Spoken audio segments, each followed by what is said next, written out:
may yumari sa kanya? O pinepeke lang niya yung ano niya? Never gagawin ng bantay mo yun. Ha? Yung mag-take ng selfie na kasama ka at nakikita yung lugar kung asan ka. Pagpanaw ni dating DPWH Undersecretary Catalina Cabral naging malaking questionable at palaisipan ng karamihan matapos ngang lumitaw ang mga panayam niya noon patungkol sa kanyang personal life. Nauna niyang sinabi na takot siya sa matataas na lugar at ang paborito pa niyang pelikula ay How to Fake Your Own Death, na isang malinaw na indikasyon na maaari umanong pineke ang kanyang pagkawala o sadyang pinatahimik ang dating undersecretary ng ahensyang punong-puno ng korupsyon at siya ang may alam kung sino-sino ba ang matataas na opisyal ng gobyerno na sangkot sa maruming kalakaran na nagresulta ng pagkaubos ng pondo ng taong bayan dahil napunta lahat sa bulsa ng mga buhayang mambabatas at maging sa Malacanang at sa mga galamay nila. Merong dokumento na naibigay si Cabral dun kay Libiste ng mga kasangkot, mga kataas-taasang kasangkot dito sa issue ng korupsyon na ito. Etong matinding korupsyon na ito. Meron nung sinabi doon sa dokumento. Baka umiiwas so ito sa mastermind. So pwede kang yariin para doon sa mastermind na yun, hindi mo na mabanggit. Okay? At the same time, since nabanggit niya na merong 50 billion na allotment doon sa Davao City, mas magandang mayari na siya at hindi na masabing cleared yun.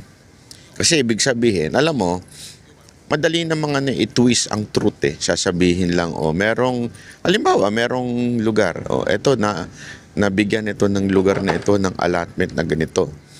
Tapos, pag sinabi mong bitin yun, mukhang may korupsyon eh. Di ba? Parang pagbitin.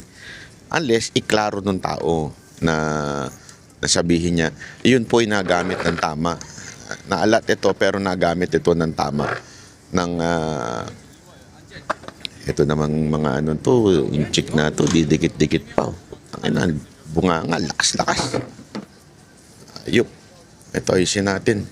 Dikit ng dikit eh. Alam na nga nagbablog yung tao. Sampalin ko kaya ito. Joke lang. Heartbreak ang... Anyway, tuloy na natin ha. So yun na nga po. So yun yung eksena doon. Baka mamaya gusto siyang yariin para hindi na makapagsalita. Para ba magkaroon ng confusion sa tao. Kasi hindi naman importante kung mapatunayan eh. Yun ang goal nung kung sino man yung yumari doon eh. Hindi importante mapatunayan kung meron man yumari. I mean, if yung theory na yun ay correct.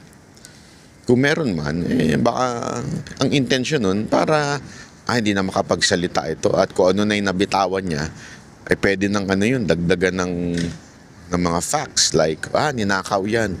Pero remember, don't ever forget, sabi ng mismo ng DPWH, nasa pamamahala ho ni Marcos na kalaban ng mga Duterte ay da-declare naman pong kumpleto.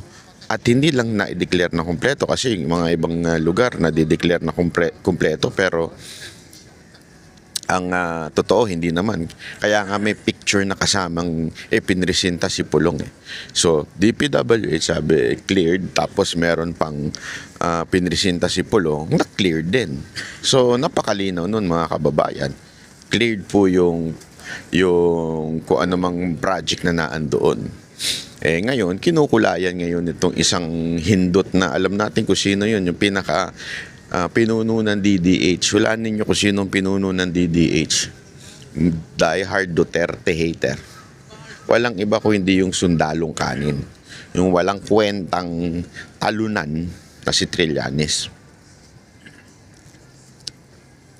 Asahan niyo si Trillanes, hindi yan titigil sa pambanat sa mga Duterte. Alam mo kung bakit? Nasira ang karir niyan dahil sa mga Duterte. Sirang-sira. Imaginein mo dati, ang tingin sa'yo ng tao, bayani ka. Dati, tingin sa'yo ng tao, hero ka. Yan ang tingin ng tao sa'yo dati. Pero nung siya po ay nagpumilit na mag-vice president, sabi ni Pangulong Duterte, sa kanya noong 2016 at tinanggihan ni Pangulong Duterte, doon na bumagsak ang karir niya. Ang nangyari kasi, dahil sa kanyang ego, kayabangan, dahil sa kanyang kayabangan at ego, ito po ay nagalit. Para bagang sabi niya, hindi mo ako tinanggap. So kung ano-ano na inimbento niya sa mga Duterte. Lalo kay Pangulong Duterte noong panahon na nakaupong presidente. Ang problema, mga kababayan, nasira siya. Una, wala ni isa siyang napatunayan. Pangalawa, walang naniwala sa kanya. Kaya ngayon, nag-iingay pa rin siya at wala pa rin naniniwala sa kanyang patuloy. At ang matindi nito, tumakbong senador, olat. Patunay na wala na siyang bilang. Tumakbong mayor, olat din. Kita mo naman. Ibig sabihin, talagang nasira yung kanyang political career. Mantakin mo yun, mga kababayan. Sira ang political career mo dahil sa paninira at pagiging bitter mo sa mga Duterte. Di ba? So, for sure yan. For sure. Hindi titigil etong si Trillanes na ito na siraan ng mga Duterte. Kasi nasira na siya ng todo eh. Bumagsak siya eh. So, kaya ganun ang system ngayon. Ito ngayon si Cabral, Yusek Cabral, yung kanyang pagkamatay, isa pa hong mahiwaga dito, yung meron siyang video na takot siya sa heights. Tapos yung tinanong, yan yung una niyang so, kung ikaw takot sa heights, sa dami-dami ng ways para ikaw ay kunwari lang take your life, ika nga, ay hindi yung bagay na kinakatakutan mo. Bakit? Mahirapan ka. Di ba? Isipin mo, ako, halimbawa lang, yung isang tao, may phobia siya sa ipis. So, para tapusin niya na buhay niya, kakain siya ng ipis. Napaka-imposible nun. Kakain siya isang garapon na ipis. Phobia mo nga yun eh, di ba? Sabi niya, ang pinakakinakatakutan niya, heights. Tapos, umupo pa siya dun sa di ba, may picture, nag-selfie yung driver. I mean, it's an odd. One, may phobia ka na eh. Bakit yun pamparaan ng iyong ng buhay mo? Baka nga, eto di ko alam. Sabi nga it's either totoong yung ginawa niya, may yumari sa kanya, o pinepeke lang niya yung niya. Kasi, imposible, parang ang hindi ko matarok yung ganong klaseng kaisipan. Halimbawa, takot ka sa, pag tinanong ka, di ba maraming sa atin tinatanong, kasi lahat naman tayo madededo. Anong gustong paraan mo para madedo ka? Kunwari, ang pinakaayaw mo yung masunog. Halimbawa lang, gagawin mo ba na magpukulong ka sa isang lugar, susunugin mo sarili mo? Yung medyo out di ba? Yung kaya nga out yung factor na yun, yung sinabi niyan takot siya sa heights. Napaka-imposible. Pangalawa pa, yung mismong eksaktong yung driver nag-selfie at naandun si madam. Para napaka-imposible. Alam mo, tayo rin naman may mga staff. Tayo rin naman po ay may nagbabantay sa atin. No yun eh. Never na never gagawin ang bantay mo yun. Yung mag-take ng selfie na kasama ka at nakikita yung lugar kung asan ka. Never. Kung magpipicture man yung security mo o yung driver mo, magpipicture yon nang wala ka. Kasi nga, for your safety, alam naman natin, yung safety ni Cabral medyo delicates na. So, mag-iingat na yung driver nun. Tapos magpipicture pa siya na nakikita yung lugar at nakita yung kanyang amo, yung kanyang boss, yung kanyang VIP. Napaka-imposible nun. Ano yun eh? Bodyguard 101 yun eh. Hindi ka magpipicture, nakasama yung VIP mo, tapos alam yung lugar mo. Imposible. Kaya nga napakalabo nung eksena ng mga ganyan. Pati ayon pa dun sa kwento ng driver, nagpaiwan. Ay, okay lang kunwari magpaiwan ka sa loob ng halimbawa yung sinisecure yung VIP o meron akong VIP meeting with someone sa restaurant o iwanan nyo muna ako, kumain muna kayo dyan kaya sa hotel o dito lang naman ako, safety naman ako, iwan nyo muna ako, diba? Okay yun, pero yung iiwan ka sa gitna ng daan doon sa delikadong lugar. Tapos sasabihin mo, iwan mo muna ako ha. Pinaiwan daw siya Tapos bumalik na lang siya. Nung nalaman niya na, nandun na. Sabi ko, kung ikaw yung driver, security, iiwan mo ba yung VIP mo dun sa lugar na yun? Parang napakadelikado naman po ata nun. Hindi mo iiwan yun. Malaking kalokohan. Naglolokohan di ba? Sa akin, napakalabo naman ng mga eksena nitong tapos hindi naman siya pinababalik, bumalik siya. Wala nagsabi sa kanya bumalik siya Di ba? Parang kaya nga medyo mysterious yung pagkawala. Hindi natin alam kung sinadya ba para one, pagbintangan ng mga Duterte o two, ay hindi na maituro yung dapat maituro, di ba? Di natin alam. Ang matindi pa nga dyan meron pang isa na sinabi siya sa isang interview nung tinanong siya, anong favorite mong movie? Ang sagot niya is How to Get Away with Murder. Basta parang anong yung title is Faking Your Own Death, parang ganon. Yung How to Fake Your Own Death, yun yung favorite niyang movie. I mean, is that coincidental? Diba? Na may takot ka, may phobia ka sa heights, tapos biglang ang favorite movie mo, How to Fake Your Own Death. I mean, hindi ba? Parang medyo awkward naman. Mukhang planado lahat ng nangyayari. Ewan ko isipin nyo mabuti yan. Tapos i-komento nyo dyan, babasahin ko. Kung ano yung komento nyo dyan, babasahin ko para mas matalakay pa po natin ito. Kasi ngayon, matindi yung usapin dahil isa pa nga, yan nangyari din ngayong araw, itong nakarang araw ay yung pagkamatay ni Akop. Tandaan nyo kung sino to si Akop. Kasama ito doon sa mga humarap kay Pangulong Duterte nung humarap sa kamera at inimbestihan si Pangulong Duterte. Alam mo itong si Akop, with all due respect sa kanyang pamilya, condolence pala sa inyo. Itong si Akop, ganun to medyo ganun ito Kung asa ng ihip ng hangin na andoon.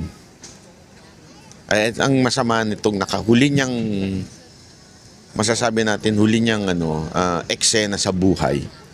May kanya-kanya tayong eksena sa buhay. Yung scene, yung kanyang huling eksena ay hindi maganda. Inusig niya ang presidenteng talagang mahal ng mamamayang Pilipino. Inusig niya isang presidenteng talagang pinagkakatiwalaan ng taong bayan. At ang masakit pa nito, ang kasama niya sa pag-uusig ay isang dating di umanong NPA. Diba? Na naging party list congressman. Si Ako po ay isang pulis. So, instead na yung integrity niya, sana na natiling policeman, o gentleman, diba? Nasira nung mga huli niyang araw sa mundo na ito. Kaya nga, alam mo mga kababayan, this is a lesson for each one of us. Ako, yan din ang lagi kong nasa isip. No matter what success ang nakuha mo, o no matter how successful you are, no matter how rich you are, lahat yan makakalimutan ng tao. Ang mananatili dyan ay yung alaala na ginawa mo o contribution mo sa mundo na ito. Halimbawa, di ba? Kung maalala man natin si Rizal, naalala ba natin siya sa dami ng kanyang kayamanan? Hindi naman po eh. Maalala natin siya kung ano yung ginawa niya. Lalong-lalo na yung mga huli niyang ginawa sa buhay. Di ba? More than that, meron pa nga eh.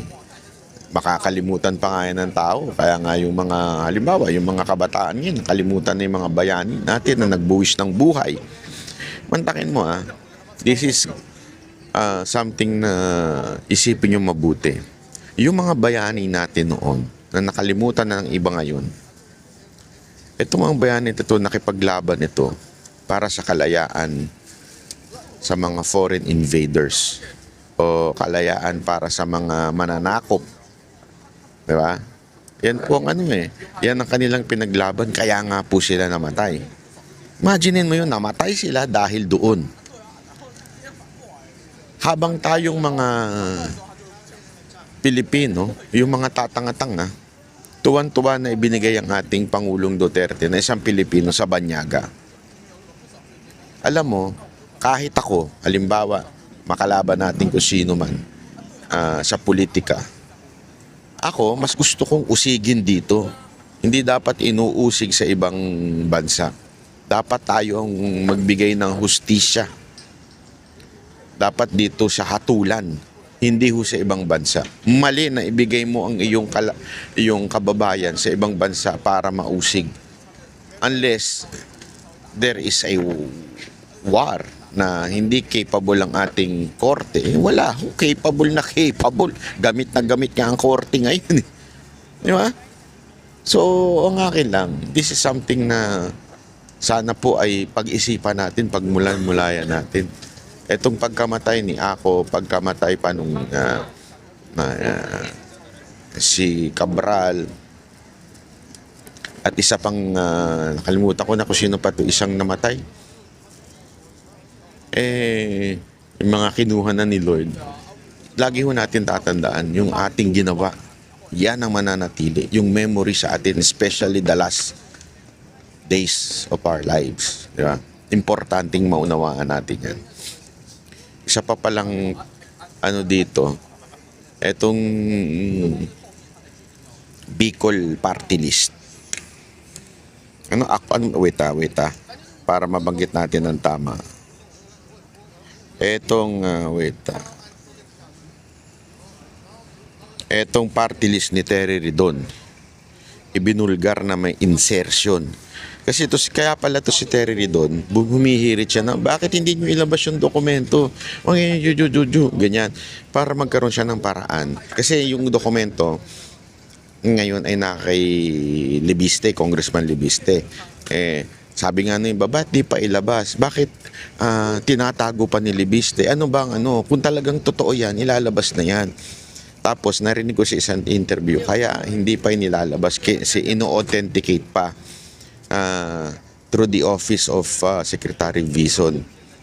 Para sigurado, kasi pamaya, pag inilabas, tapos hindi completely authenticated o merong hindi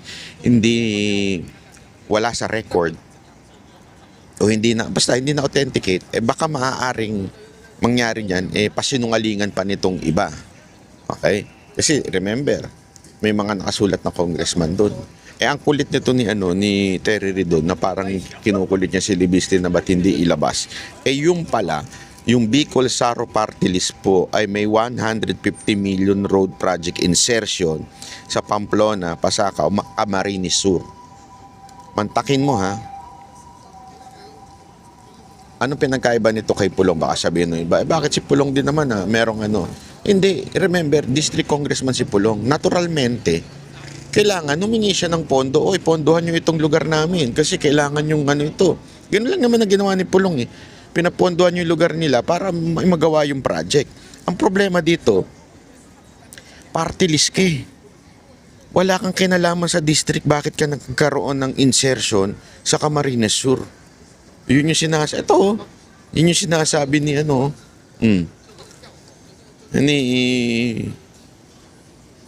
ni Saro ni Biste. Di ba? Kaya nga sabi ko sa inyo, medyo hindi